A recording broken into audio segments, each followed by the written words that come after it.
everybody doing?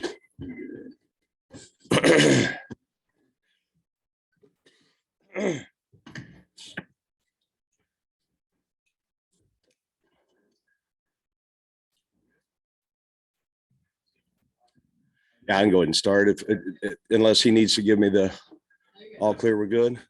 Good to see you guys and gals. Thanks so much. And I've said this the times I've had the opportunity to visit with you.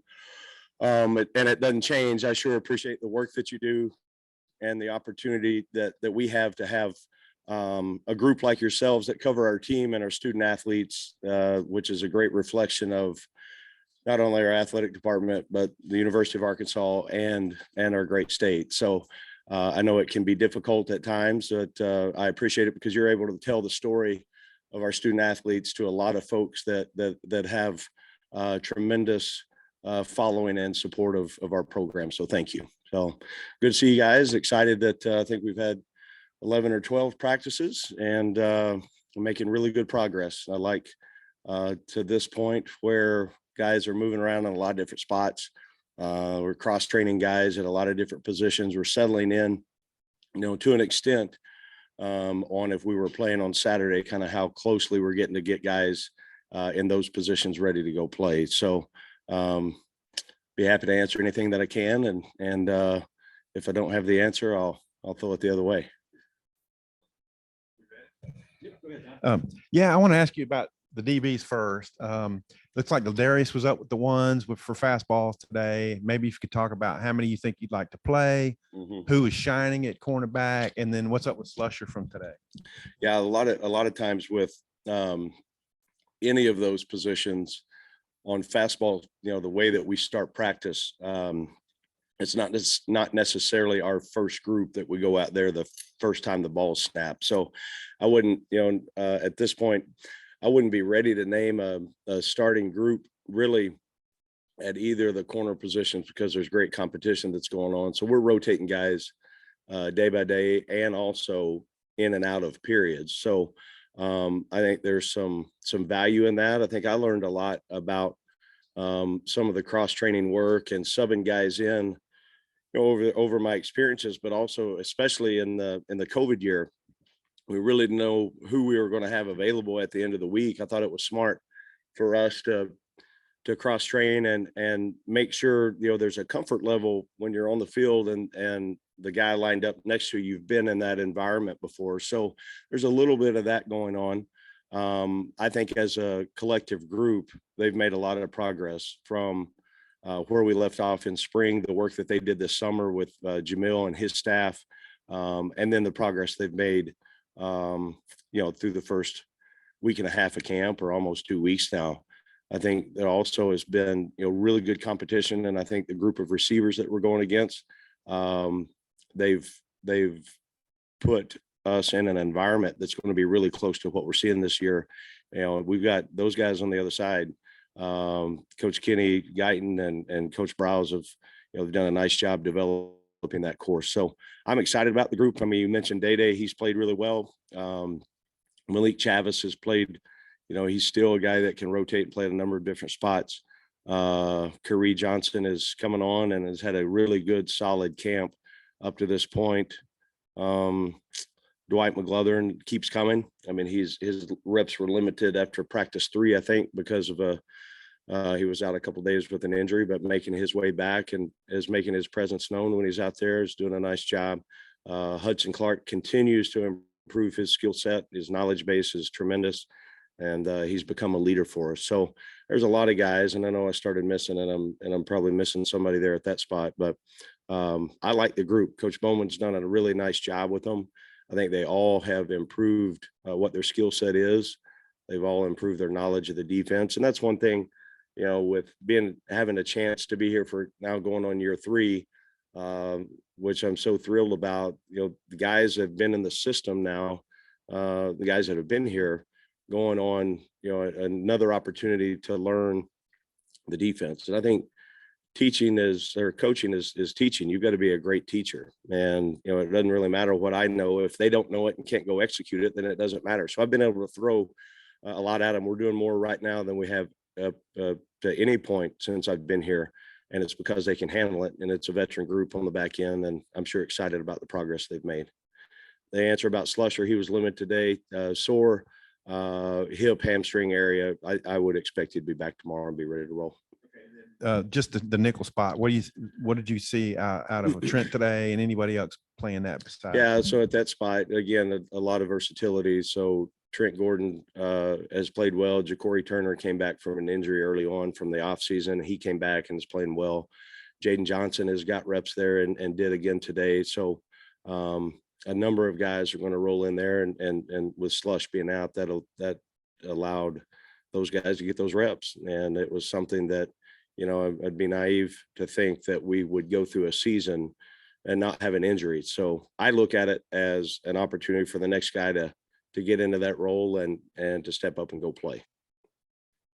We don't get to see all of it, obviously, with 4 periods, but is Latavius Brennan, is he starting to play better football now? I mean, I saw him pick off a pass yesterday at practice. Seems like he's getting more comfortable, more knowledge of the system, maybe playing instead of thinking so much. Yeah, I think so. And that's fair probably for any new player, right? You're going through a system and a schematic change and terminology and the way we practice. There was some carryover on our practice structure, it sounds like, on the place that he came from, but just, and he's playing a different spot than he did at Georgia. So I like the way that he's progressing, and I think he's going to help us play winning football.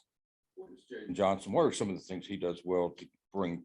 I mean, he played last year's true freshman. What does he do well? I think it was important that he did play well last year at times for the experience on what it's going to allow him to do this year. He's confident, and I think that takes some time. He's got great skills. He's big and long and can run. He's got good quickness, got a really good football IQ. And then getting in the arena and doing it, those are, that takes a little bit of time. And he's a mature competitor. I like the moves that he's made, and he can play a lot of spots. He can play any of the safety spots. He can play the nickel position. So that's going to help him and help us as a defense for sure. Coach, I was been meaning to ask this for a while, but the fastball periods y'all do, what is the reason behind doing that? Like 4 quick plays and then getting out, and also sometimes you'll pull a guy who may be a more regular player. Is that just to get a look without that guy in there, see how you perform, or just there's a lot of the thought and discussion that have gone into that that specific period, and I think there's a number of reasons that we do it here. And you look at the philosophy of the reason we're doing it. We need to start fast on both sides of the ball when we step into a Saturday afternoon. So that's one message that we've talked about, is trying to start fast on offense, start on defense, start on kicking. It also sets the tempo and the mood of practice, because you watch that and then we go to the first period of our individual drills, it's going at a pretty good clip, and that's by design. I think the more that we can put our guys in positions that it's as close as a game environment, the better we're going to be. And things are going to happen fast, and you're going to make a mistake at times. How are you going to respond to that? The offense may complete one, and then you got to get lined back up and go play again, and it's going to happen quick. So there's a lot of different thoughts that go into it. That would be at the very surface level. That's kind of the reason we start that way. And I hope you indulge me here, because you're going to want to say every single player, every wide receiver, but I'm wondering if you could tell me 1 or 2 guys that are maybe extremely difficult for you guys to handle, that are really jumping out to you. Well, I said earlier, I think Coach Guyton and Coach Browse has done a great job developing that group. Every day, I feel like there's another guy that kind of develops and emerges a little bit, just from either how they're running a route or making a play, making a clutch catch. Landers continues to impress. Not only has he got top end speed, his catch radius is, you get it close to him, and he's got, he's tall and long and can make plays. 9 and 84 continue to make plays, and also notice, bless you, also notice that those guys blocking, like today, I don't know if y'all were out there or not, for when we started to line up when perimeter drills. So it's all outside plays, and it's one-on-one blocking wide receivers, defensive backs. That's an attitude. And, I look at the way that those guys are competing in that, that's that group they've made us better for sure. Question. I know Drew Sanders has moved inside and you were a linebacker. So how hard is it for a linebacker to actually make that move, and what allows Drew in particular to do that? Yeah, I think Drew's got a terrific skill set. He's tall and he's smart and can run. It's got great instincts and he's quick. Some of the qualities that I never had as a player, but he's determined, and he's a fierce competitor. So you throw all those things in, and he wants to be great. And I think he's got a really good coach in Mike Shear. So those things, those combinations usually make up a pretty good player. And Drew continues every day to make progress and key reads. And it's hard. I mean, there's a lot of moving things going on, and your eyes got to be right. And especially in this system, we're counting on those guys to make a ton of tackles. And if your eyes are wrong, your on snap footwork, the discipline that it takes every play to do that, then we're not going to be as good on defense. So we're counting on him a lot and that group to continue to elevate their game. Coach, with Jaden Johnson started several games for you last year at nickel. Brini started games at nickel at Georgia, and then Slusher's a guy that's played a lot at safety in his career. But you've got those guys kind of flipped. Curious, is there certain skill sets they have that fit those positions better? What was the thought process? Yeah, there? I think they all three can play that spot. I think you look always on trying to find ways to get your top 11 on the field and what that looks like. And then a lot of things that we do in our defense, they're mirrored positions. So one of our boundary safety positions is very, very similar to what we ask them to do at the nickel position. So depending on where they line up, there's a lot of carryover by position. And Slusher, I don't know if I went into this or not. I think he can play any position on the back end. And I think he's our best opportunity for us to be good on defense is right now for him to play nickel. He's very versatile. He can cover. He's good against the run. He has got a knack for blitzing. And those are all things that we want that position to be able to do. Seems like Hudson Clark has made some strides in the man-man coverage, being able to stay on receivers better. Is that an accurate assessment, you think, so far on him? Yeah, I think that's accurate. But I think they all have. Coach Bowman's done a terrific job with moving them all forward in that area on the fundamentals and the techniques and what it takes to play that position. It's hard. I mean, everybody knows you're a man-to-man coverage. If the other guy catches it, well, that guy can't cover. Well, maybe not.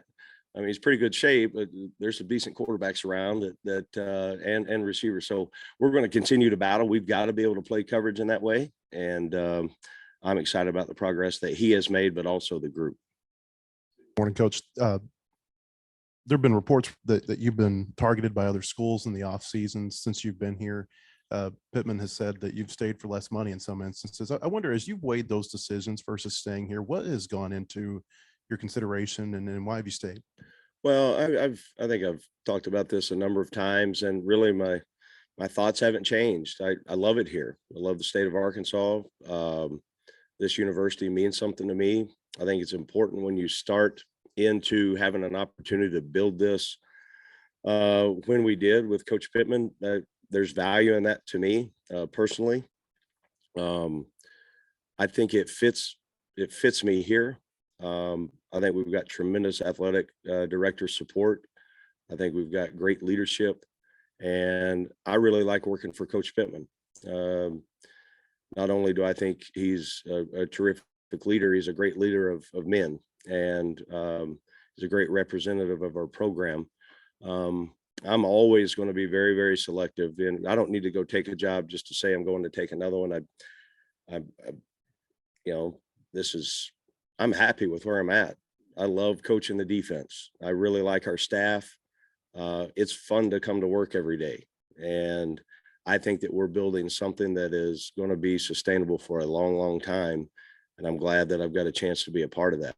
I think that we're just scratching the surface on some of the things that we're going to get done on defense and program wise. And I'm really excited to have a chance to be at the same place for 3 years in a row. That's hard to do anymore in these kind of times. So Also with that, my family loves it here. I've got a son that's going to be a senior in high school, a son that will be a sophomore, and a daughter that is a rising second grader, and she's full of energy, and they're really, and my wife enjoys it, and they're healthy and they're happy. And I don't need to go take another job for my ego. I don't need that. I think anything that a student athlete wants to accomplish, we're going to get accomplished here. And I'm honored and privileged and excited to have a chance to be here year 3 working with Coach Pittman and for him. 3 a few times. I mean, how much does that go into your consideration? The fact that you Say it again, I'm sorry. you mentioned it being your 3rd year Yeah. a few times you've been here. Just being familiar with your personnel. And Absolutely. I mean, how big is that to you? I feel indebted to my players. I mean, I feel responsible for their development. I feel responsible for them to graduate from college, and to give them a consistent driving force on what a mentor is supposed to be. And I like coaching them. They like to practice. They want to be great. And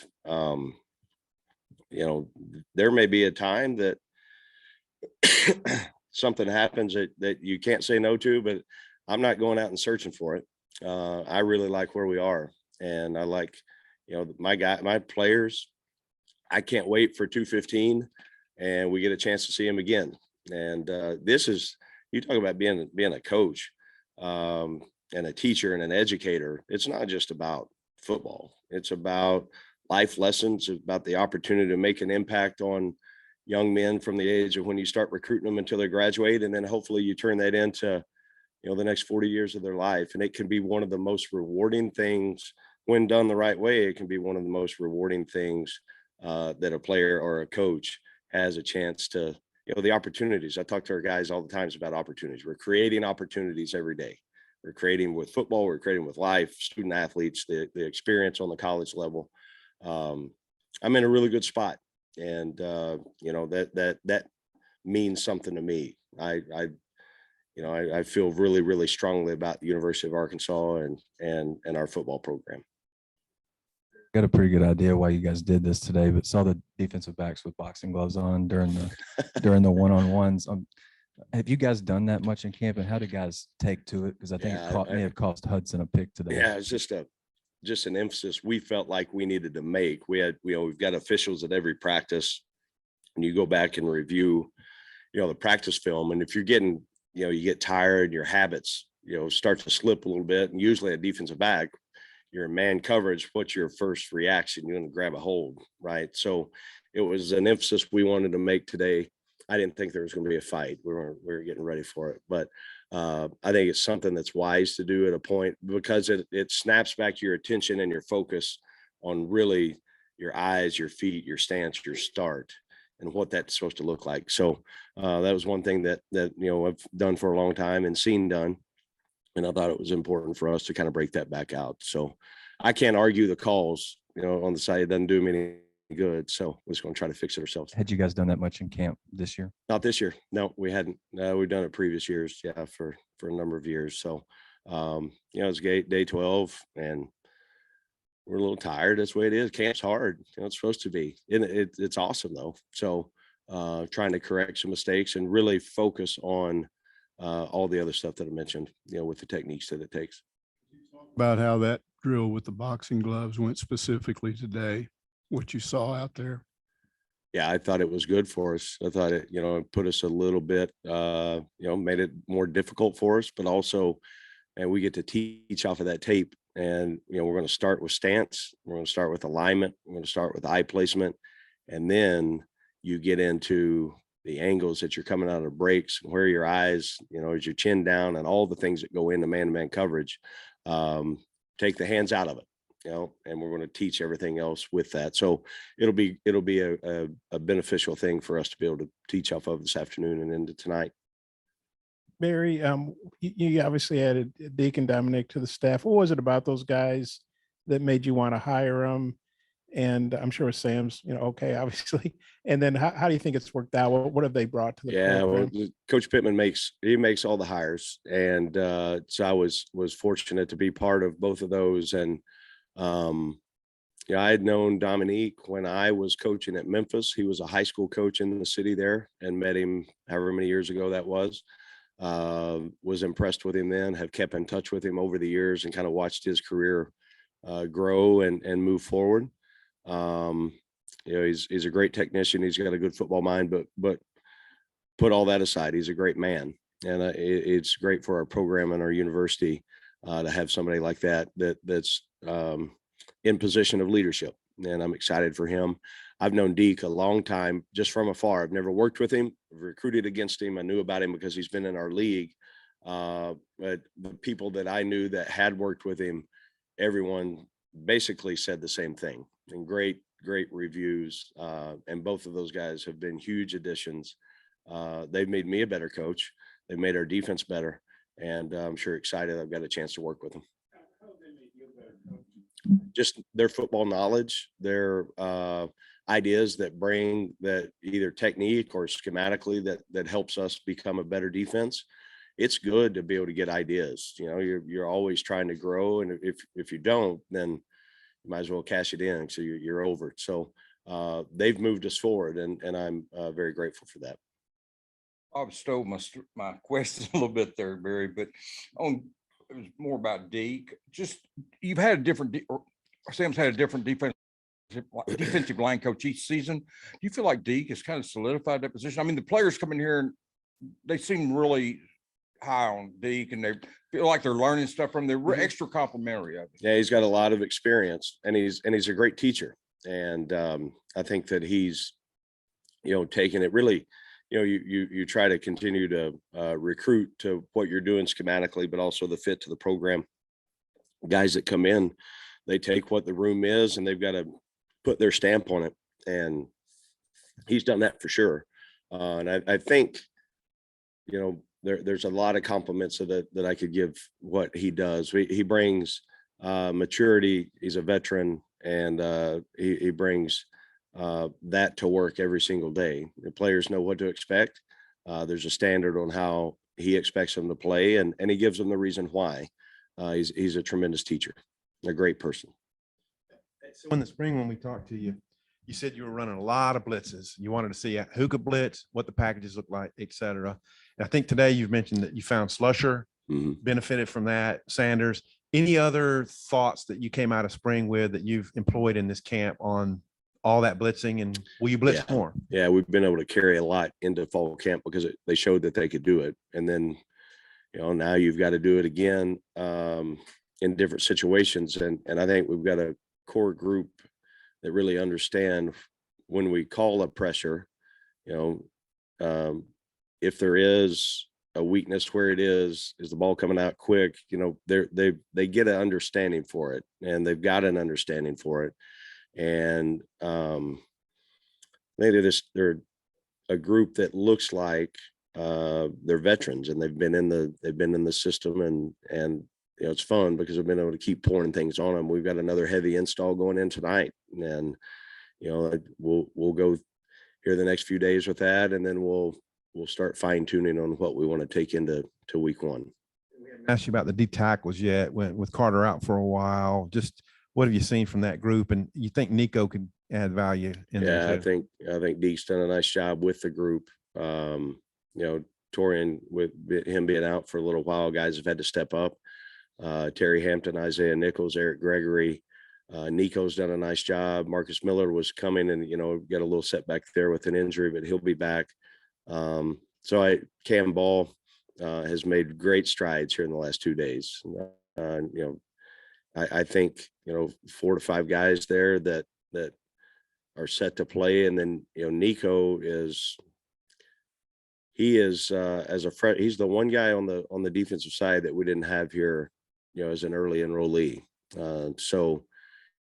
He's been in a practice situation for now 12 days, and that's it. And the progress he's made is a little surprising to me. I knew he's a great athlete, but just being able to carry over the habits that it takes at that position, from the meeting room on the field, and then to apply it, it says a lot about him.